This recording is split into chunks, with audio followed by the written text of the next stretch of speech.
নমস্কার বন্ধুরা, পম্পার কিচেনে আপনাদের সকলকে স্বাগত। আজকের বাচ্চা থেকে বড় সবার খুব পছন্দের একটা আইসক্রিম রেসিপি আপনাদের সাথে শেয়ার করব। কোনো রকম ঝামেলা ছাড়াই আজকের বানাবো তরমুজের ললি আইসক্রিম। আগুন বা গ্যাস কিংবা কোনো রকম ফুড কালার বা কেমিক্যাল ব্যবহার না করে আজকের এই আইসক্রিমটা বানাবো। আশা করছি আপনাদের ভীষণ ভালো লাগবে। তাহলে চলুন শুরু করা যাক তরমুজের ললি আইসক্রিম। আজকের আইসক্রিমটা বানানোর জন্য দেখুন আমি তরমুজ ব্যবহার করব। আর বাজার থেকে তরমুজটা আমি কিন্তু এইভাবে একটু কেটে নিয়ে এসেছি যাতে লাল হয়। যখন আপনারা বাজারে তরমুজ কিনবেন একটু লাল হয় কিনা সেইভাবে কিন্তু দেখে নিয়ে আসবেন, তবে কিন্তু এই আইসক্রিম যেটা বানাবো তার কালারটা দুর্দান্ত হবে। দেখুন এই তরমুজটা কিন্তু বেশ অনেকটাই লাল। এবার তরমুজটাকে আমি কিন্তু কেটে নেব। এই আইসক্রিমটা বানানোর জন্য কিন্তু আমার সম্পূর্ণ তরমুজটা লাগবে না, কিছুটা পোর্শন লাগবে। আমি কিছুটা পোর্শন কেটে নেব আর কিছুটা পোর্শন কিন্তু রেখে দেব। প্রথমে দেখুন এই তরমুজ থেকে খোসাটা আমি কেটে বাদ দেব। তার জন্য এইভাবে আমি কেটে নেব। প্রথমে একদম নিচে কিন্তু সাদা অংশটা নেবেন না, এটা বাদ রাখবেন। এটা নর্মাল বাড়িতে খেয়ে নেবেন, বা তরমুজের যে আইসক্রিমটা বানাবো তার জন্য কিন্তু এই লাল অংশটাই দরকার। এইভাবে সম্পূর্ণ তরমুজটাকে প্রথমে আমি কেটে নেব। এবার দেখুন একটা পাত্র নিয়েছি আর একটা গ্রেটার নিয়েছি। এবার এই যে তরমুজগুলোকে আমি কেটে নিলাম, এই তরমুজগুলোকে আমি খুব ভালোভাবে গ্রেট করে নেব। আর যে দানাগুলো রয়েছে সেই দানাগুলোকে আমি ছেঁকে নেব। দেখুন তরমুজটাকে কিন্তু আমি খুব ভালোভাবে গ্রেট করে নিয়েছি। আর তরমুজটা দেখুন বেশ অনেকটাই লাল। এখানে কিন্তু কোনো রকম ফুড কালার ব্যবহার করার দরকার নেই। ফুড কালার ছাড়াই কিন্তু তরমুজটা ভীষণ লাল, তবে চেষ্টা করবেন ফুড কালার ব্যবহার না করতে। আর আপনারা যদি চান তাহলে ফুড কালার কিন্তু ব্যবহারও করতে পারেন, তবে ফুড কালার ব্যবহার না করাটা সব থেকে ভালো।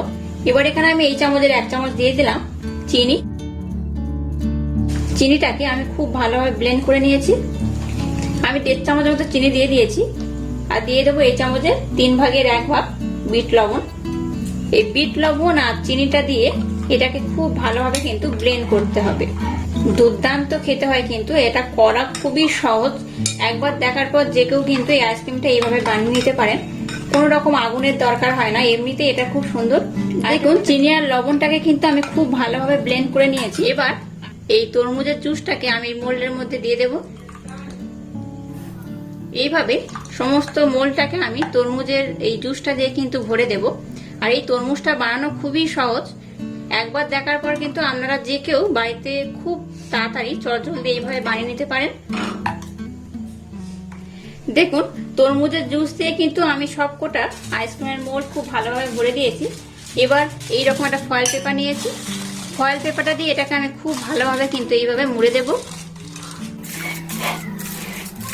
আর একটা ছুরির মাধ্যমে প্রত্যেকটা ফয়েল পেপারের মাঝখানে কিন্তু মানে যে মোল্ডগুলো রয়েছে, মোল্ডের যে মুখটা রয়েছে, এইভাবে একটু হাত দিয়ে চেপে নেবেন, একদম স্পষ্টভাবে দেখতে পাবেন। এইভাবে আমি দেখুন হাত দিয়ে দেওয়ার পর খুব ভালোভাবে দেখা যাচ্ছে। এবার এই ছুরিটার মাধ্যমে এই মাঝখান বরাবর কিন্তু এইভাবে আমি একটু ফুটো করে দেব। আর এখনই কিন্তু আইসক্রিমের যে কাঠিগুলো আমি এখনই ব্যবহার করব না, এটাকে আমি ডিপ ফ্রিজে রেখে দেবো। তো কিছুক্ষণ পর 2 ঘন্টা পর তবে কিন্তু আমি এখানে কাঠিটা ব্যবহার করব। এই মুহূর্তে দেবো না, যেহেতু এটা একদম জল টাইপের। তো ওই জন্য আমি এখন এটাকে ডিপ ফ্রিজে রেখে দেবো। 2 ঘন্টা পরে আমি কাঠি দিয়ে দেবো।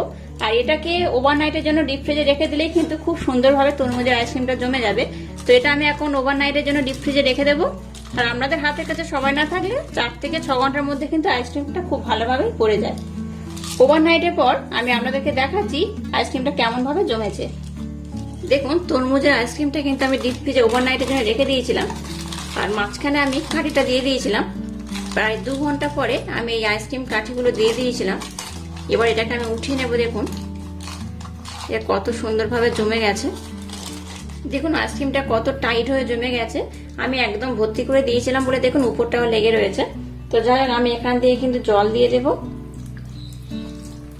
এইভাবে কিন্তু জল দিয়ে দিলে খুব তাড়াতাড়ি কিন্তু মোল্ড থেকে আইসক্রিমটা ছেড়ে উঠে আসবে।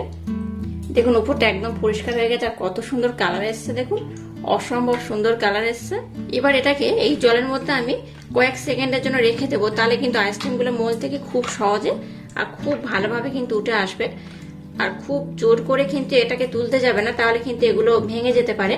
তাই কিছুক্ষণ জলের মধ্যে এইভাবে রেখে দিয়ে তারপর তুলবেন, দেখবেন খুব সুন্দরভাবে কিন্তু আইসক্রিমগুলো মোল্ড থেকে উঠে আসবে। দেখুন কয়েক সেকেন্ডের জন্য আমি জলের মধ্যে রেখে দিয়েছিলাম, এবার কিন্তু এগুলো মোল থেকে খুব সহজে বার হয়ে আসবে। এই দেখুন, এই দেখুন কত দুর্দান্ত আর কত সুন্দর কালার এসছে। দেখুন কোনো রকম কিন্তু এখানে ফুড কালার ব্যবহার করিনি, তার সত্ত্বেও দেখুন এতটাই সুন্দর কালার এসছে। এইভাবে কিন্তু সবগুলোকে আমি উঠিয়ে নেব।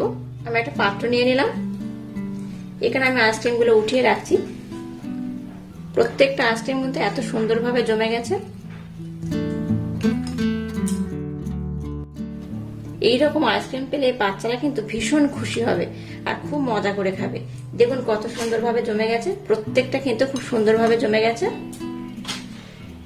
একটাও ভাঙেনি। দেখুন এই গরমের সময় বাচ্চাদেরকে দোকান থেকে না কিনে যদি এইভাবে আইসক্রিম বানিয়ে দেন, বাচ্চারা কিন্তু ভীষণ মজা করে খাবে। দেখুন এগুলো কত সুন্দর হয়েছে। আর এর মধ্যে যেহেতু ফল রয়েছে, যেসব বাচ্চারা ফল খেতে পছন্দ করে না তাদেরকে কিন্তু এইভাবে বানিয়ে দিতে পারেন, তারা কিন্তু ভীষণ মজা করে খাবে। আর আজকের এই আইসক্রিম রেসিপি যদি আপনাদের ভালো লাগে তাহলে চ্যানেলটাকে লাইক, শেয়ার, কমেন্ট এবং সাবস্ক্রাইব করবেন আর পাশে থাকা বেল আইকনটা প্রেস করে দেবেন। তাহলে টাটা, আবার দেখা হচ্ছে নতুন কোনো রেসিপি নিয়ে।